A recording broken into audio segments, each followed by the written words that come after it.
जय हिंद साथियों, स्वागत है आप सभी का एस क्लासेस पर। इस क्लास में हिंदी का प्रैक्टिस सेट नंबर 16 कराया जा रहा है, जो कि इससे पहले 15 सेट करा चुके हैं। जो कि इस क्लास में जो क्वेश्चंस लिए गए हैं इस पेपर में, जो कि ये 2024 के एसएससी जीडी के पेपर से लिए गए हैं, जो कि ओरिजिनल क्वेश्चनों के साथ आपके लिए क्लास प्रोवाइड कराई जा रही है। और अंत में आपने को बताना कि 20 प्रश्नों में से कितने प्रश्नों का सही जवाब दिया है। देखते हैं पहला प्रश्न क्या पूछा गया था। पहला प्रश्न है कि दिए गए वाक्य में रेखांकित शब्द का तद्भव शब्द ज्ञात करना। क्या चीज तद्भव शब्द आपको इसमें ज्ञात करना है। अब बताना किसका है, रेखांकित कौन सा वाला है, उलूक। जो उलूक आप देख रहे हैं इसका आपको बताना है। उलूक रात को ही जागता है, तो आपके लिए किसका बताना है, उलूक का बताना है। क्या बताना है, तद्भव बताना है। बताइए यदि आपको जवाब आ रहा है कमेंट बॉक्स में। ऊन होगा, चिड़िया होगा, उज्जवल होगा या उल्लू होगा। तब इसका सही जवाब क्या हो जाएगा। आप लोग इस प्रश्न का सही जवाब बता रहे हैं कमेंट बॉक्स में ज़्यादा करके। तब इसका सही जवाब होगा आपका उल्लू। उल्लू का तत्व क्या हो जाएगा, उल्लू हो जाएगा। इस तरह से फोर्थ वाला ऑप्शन आपका करेक्ट आंसर हो जाएगा। बढ़ते हैं अपने अगले प्रश्न की तरफ। अगला प्रश्न है कि दिए गए वाक्यांश के लिए सार्थक शब्द ज्ञात कीजिए। नगर में रहने वाला, यदि कोई नगर में रहने वाला हो तब उसके लिए सार्थक शब्द क्या होगा। नौकर होगा, नगर वधु, नागरिक या लहरी होगा। बताएं आप लोग, कमेंट करें इसका सही जवाब क्या होगा। इसका सही जवाब होगा नागरिक। यदि आपका जवाब नागरिक होगा तब आपका बिल्कुल सही जवाब होगा। बढ़ते हैं अपने अगले प्रश्न की तरफ। अगला प्रश्न है कि दिए गए वाक्य में रेखांकित शब्द का विलोम शब्द ज्ञात कीजिए। अब आपको रेखांकित शब्द का विलोम शब्द याद करना है। अब इसमें पहले आपको देखना है रेखांकित कौन सा है, कायर रेखांकित है। अब आपको इसमें कायर करे क्या बताना है, कायर का विलोम शब्द आपको बताना है। कमेंट करें आप लोग इसका सही जवाब क्या होगा। कायर का, कायर का विलोम शब्द क्या हो जाएगा। कमेंट करें आप लोग फटाफट, इसका सही जवाब क्या होगा। कायर का जो विलोम शब्द होता है वह होता है वीर। क्या हो जाएगा, वीर। यदि आपका जवाब वीर होगा तब तो आपका बिल्कुल सही जवाब होगा। बढ़ते हैं अपने अगले प्रश्न की तरफ। अगला प्रश्न है कि दिए गए विकल्पों में से शुद्ध वर्तनी वाले विकल्प का चयन करें।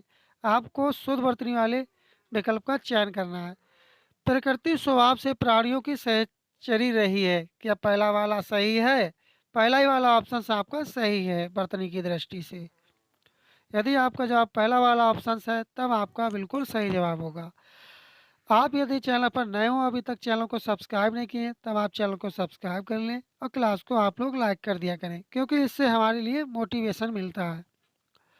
अगला प्रश्न है कि निम्नलिखित प्रश्न में चार विकल्पों में से उस विकल्प का चयन करें जो दिए गए मुहावरे का उचित अर्थ वाला है। अब बताना किसका है, तिनके का सहारा। इसका आपको अर्थ बताना, तिनके के सहारे का मुहावरे का क्या अर्थ होगा। थोड़ी सी मदद होगी, प्रभाव जमाना, बहुत थक जाना या अड़चन डालना। तब इसका सही जवाब क्या होगा। इसका सही जवाब हो जाएगा थोड़ी सी मदद। आपने सुना होगा, चींटी, बहती हुई चींटी को तिनके का सहारा बहुत होता है। इस तरह से पहला वाला यदि आपका जवाब होगा ऑप्शन थोड़ी सी मदद, तब आपका बिल्कुल सही जवाब हो जाएगा। बढ़ते हैं अपने अगले प्रश्न की तरफ। अगला प्रश्न है कि निम्नलिखित प्रश्न में चार विकल्पों में से उस विकल्प का चयन करें जो रिक्त स्थान के लिए सही शब्द वाला विकल्प हो। भारत के संतों, फकीरों तथा साहित्यकारों ने सदा सांप्रदायिक एकता का संदेश तथा डैश दिया है। तब क्या दिया है, उपदेश दिया है, प्रदेश, भाषण या विदेश। तब क्या दिया है, यह दिया है, उपदेश दिया है। यदि आपका जवाब उपदेश होगा तब आपका बिल्कुल सही जवाब होगा। ये जो प्रश्न लिए गए हैं एसएससी जीडी 2024 के पेपर से लिए गए, जो कि ओरिजिनल क्वेश्चनों का आपके लिए हिंदी का प्रैक्टिस सेट प्रोवाइड कराया जा रहा है। अगला प्रश्न है कि निम्नलिखित प्रश्न में चार विकल्पों में से उस विकल्प का चयन करें जो कोष्ठक में दिए गए शब्द के पर्यायवाची शब्द का सही विकल्प है। मेरी माता जी का चेहरा डैश बहुत ही सुंदर है। जो आप ये रिक्त देख रहे हैं यहाँ पर क्या आएगा। यदि आपको जवाब आ रहा है तब आप कमेंट कर दें। यहाँ पर आपका आएगा आनन आएगा। क्या आ जाएगा, आनन आएगा। चेहरा का क्या हो जाएगा, आनन। बढ़ते हैं अपने अगले प्रश्न की तरफ। अगला प्रश्न है कि दिए गए वाक्य में रेखांकित शब्दों के लिए सही शब्द वाले विकल्प का चयन करें। खबर सुनकर मैं विस्मय हो गया। तो आपके लिए किसका बताना है? विस्मय का बताना है। विस्मय ही तो रेखांकित है, विस्मय ही आपका रेखांकित है, तब आपको विस्मय का बताना है। कमेंट करें आप लोग, इसका सही जवाब क्या होगा? इसका सही जवाब होगा खबर सुनकर मैं विस्मित हो गया, जो कि ये सही है। यदि आपका जवाब सेकंड वाला ऑप्शन होगा तब आपका बिल्कुल सही जवाब होगा। बढ़ते हैं अपने अगले प्रश्न की तरफ। अगला है कि निम्नलिखित प्रश्न में चार विकल्पों में से उस विकल्प का चयन करें जो कोष्टक में दिए गए शब्द के तत्सम रूप का सही विकल्प है। कल से ही मेरे कान डैश में तेज दर्द हो रहा है। तब इसका सही जवाब क्या होगा? इसका तत्सम बताना किसका? आपके लिए इसमें कान का तत्सम बताना है। कान का तत्सम यदि आपको जवाब आ रहा है तब आप कमेंट करके बताएं कि कान का तत्सम क्या हो जाएगा। तब कान का तत्सम आपका हो जाएगा कर्ण हो जाएगा। क्या हो जाएगा? कर्ण। यदि आपका जवाब कर्ण होगा तब आपका बिल्कुल सही जवाब होगा। बढ़ते हैं अपने अगले प्रश्न की तरफ। अगला प्रश्न है कि दिए गए वाक्य में रेखांकित शब्द के लिए सही वर्तनी ज्ञात कीजिए। किसकी? रेखांकित कौन सा वाला है? अध्यापक को यह पाठ लिखित में चाहिए। आपको लिखित की बताना है वर्तनी। बताएं किस तरह से सही लिखा जाता है लिखित। आप किस तरह से लिखते हैं? कमेंट कर दें आप लोग। जो आप सेकंड वाला ऑप्शन देख रहे हैं लिखित, ये शुद्ध तरह से लिखित लिखा गया है, जो कि इस तरह से आपका सेकंड वाला ऑप्शन यदि आपका जवाब होगा तब आपका बिल्कुल सही जवाब होगा। बढ़ते हैं अपने अगले प्रश्न की तरफ। अगला प्रश्न है कि निम्नलिखित प्रश्न में चार विकल्पों में से उस विकल्प का चयन करें जो रिक्त स्थान के लिए सही स्त्रीलिंग रूप वाला विकल्प हो। आपके लिए रिक्त स्थान की पूर्ति करनी है। मैंने हाल ही में जो कहानी पढ़ी है उसकी डैश बहुत ही अच्छी है। क्या अच्छी है? गढ़ाई, सजावट, पाठिका, लेखिका। तब इसका सही जवाब क्या होगा? जो मैंने कहानी पढ़ी है उसकी लेखिका बहुत अच्छी है। यहाँ पर आपका लेखिका आ जाएगा, अर्थात फोर्थ वाला यदि आपका ऑप्शन होगा तब आपका बिल्कुल सही जवाब होगा। अगला प्रश्न है कि दिए गए वाक्य में रेखांकित शब्द का विलोम शब्द ज्ञात कीजिए। अब आपको कमल एक होशियार व्यक्ति है। अब आपको विलोम शब्द बताना किसका है? होशियार का बताना है कि होशियार का विलोम शब्द क्या होगा। क्या होगा होशियार का विलोम शब्द? क्योंकि यही रेखांकित है, नीचे से आप ये लाइन देख रहे होंगे यहाँ पर, ये। तब इसका क्या होगा? बुद्धिहीन होगा, स्वतंत्र, कर्मठ या बुद्धिमान होगा। तब इसका सही जवाब क्या होगा? इसका सही जवाब होगा होशियार का विलोम शब्द क्या हो जाएगा? बुद्धिहीन। यदि आपका जवाब बुद्धिहीन होगा तब आपका बिल्कुल सही जवाब होगा। बढ़ते हैं अगले प्रश्न की तरफ। अगला प्रश्न है कि दिए गए भाग का वह भाग ज्ञात करें जिसमें कोई त्रुटि है। आपके लिए त्रुटि वाला भाग ज्ञात करना है। एक गाय, दो घोड़े और एक बकरी मैदान में हरी घास पर चर रहे हैं। तब इसका सही जवाब क्या होगा? एक गाय, दो घोड़े और एक बकरी पर चल रहे हैं मैदान में हरी घास। तब इसका सही जवाब क्या हो जाएगा? यदि आपको जवाब आ रहा है तब आप कमेंट कर दें। तब इसका सही जवाब होगा पर चल रहे हैं। थर्ड वाला यदि ऑप्शन आपका जवाब होगा तब आपका बिल्कुल सही जवाब होगा। बढ़ते हैं अपने अगले प्रश्न की तरफ। अगला प्रश्न है कि निम्नलिखित प्रश्न में चार विकल्पों में से उस विकल्प का चयन करें जो कोष्ठक में दिए गए शब्द के पर्यायवाची शब्द का सही विकल्प है। मेरे परिवार में बहुत से पराक्रमी डैश लोग रहते हैं। अब आपको पर्यायवाची बताना किसका है? पराक्रमी का आपके लिए पर्यायवाची बताना है। पराक्रमी का पर्यायवाची क्या होता है? यदि आपको जवाब आ रहा है तब आप कमेंट करें आप लोग। तब इसका क्या होगा? ओजा होगा, ओंकार, ओजस्वी, ओझल होगा। तब इसका सही जवाब होगा ओजस्वी। ओजस्वी किसका पर्यायवाची होगा? पराक्रमी का। यदि आपका जवाब थर्ड वाला ऑप्शन होगा तब आपका बिल्कुल सही जवाब होगा। अंत में आपको कमेंट करके बताना है कि आपने 20 प्रश्नों में से कितने प्रश्नों का सही जवाब लगाया है।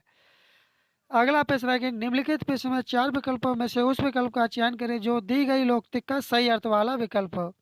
बासी बचे ना कुत्ता खाए, इसका आपके लिए अर्थ बताना है। बासी बचे ना कुत्ता खाए। तब इसका सही जवाब क्या होगा? यदि आपको जवाब आ रहा है तब आप कमेंट करें। ज़रूरत के अनुसार ही सामान बनाना।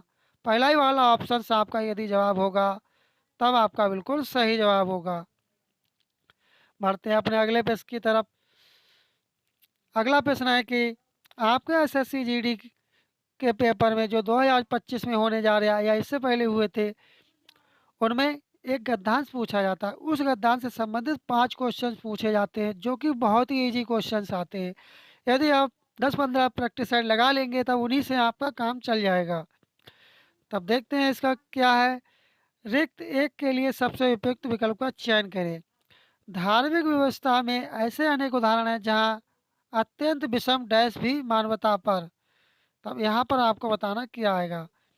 अवस्था, संवेदना, अलौकिक, परिस्थितियों। तब इसका सही जवाब क्या होगा। इसका सही जवाब होगा परिस्थितियों।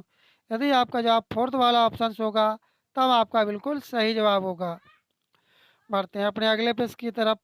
अगला प्रश्न है कि सेकंड के स्थान पर क्या आएगा। रिक्त टू के स्थान पर आधारित डैश लिए गए हैं। तब क्या लिए गए हैं। संघर्ष, निर्णय, उदाहरण या जीव। तब क्या लिए गए हैं? ये निर्णय लिए गए हैं। सेकंड वाला ऑप्शन से आपका सही जवाब हो जाएगा। अगला प्रश्न है कि रिक्त तीन के लिए सबसे उपयुक्त विकल्प का चयन करें। इतिहास में अनेक डैश हैं। तब क्या है। अवस्था, संघर्ष, उदाहरण या दावत। तब क्या है इतिहास में। ये है उदाहरण, जो कि बहुत ही इजी क्वेश्चंस पूछे जाते हैं आपसे। इससे पहले भी बता चुके हैं और इनसे पहले भी प्रैक्टिस सेट में आपको बताया गया है कि बहुत ही इजी क्वेश्चंस पूछे जाते हैं। थर्ड वाला ऑप्शन आपका सही जवाब होगा। अगला प्रश्न है कि रिक्त चार के लिए सबसे उपयुक्त विकल्प का चयन करें। रिक्त चार कहाँ है। ये है। युद्ध की स्थिति में भी सेना ने डैश भावना। तब यहाँ पर क्या आएगा। मानवीय, संदर्भ, जीवन या विकास।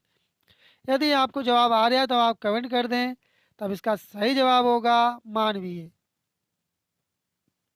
पहला ही वाला ऑप्शन आपका सही जवाब हो जाएगा। बढ़ते हैं अगले प्रश्न की तरफ और यह है इस क्लास का यह अंतिम प्रश्न है। अगला प्रश्न है कि रिक्त पाँच के लिए सबसे उपयुक्त विकल्प का चयन करें। यहाँ पर क्या आएगा।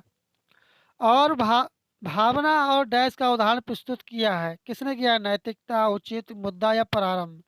तब इसका सही जवाब क्या होगा। पहला ही वाला ऑप्शन नैतिकता ने प्रस्तुत किया है। इस तरह से अपने 20 प्रश्नों का हिंदी का प्रैक्टिस सेट कंप्लीट हुआ, जो कि प्रीवियस ईयर के 2024 के क्वेश्चन पेपर से लिया गया था। आप यदि अभी तक चैनल पर नए हो, चैनल को सब्सक्राइब नहीं किए तो आप चैनल को सब्सक्राइब कर दें, क्लास को लाइक कर दें, क्योंकि आपके लाइक करने और क्लास और चैनल को सब्सक्राइब करने से ही हमें मोटिवेशन मिलता है। इसलिए आप क्लास को लाइक कर दें, चैनल को सब्सक्राइब कर दें और मिलते हैं जल्दी नेक्स्ट क्लास में। तब तक के लिए धन्यवाद। जय हिंद, जय भारत।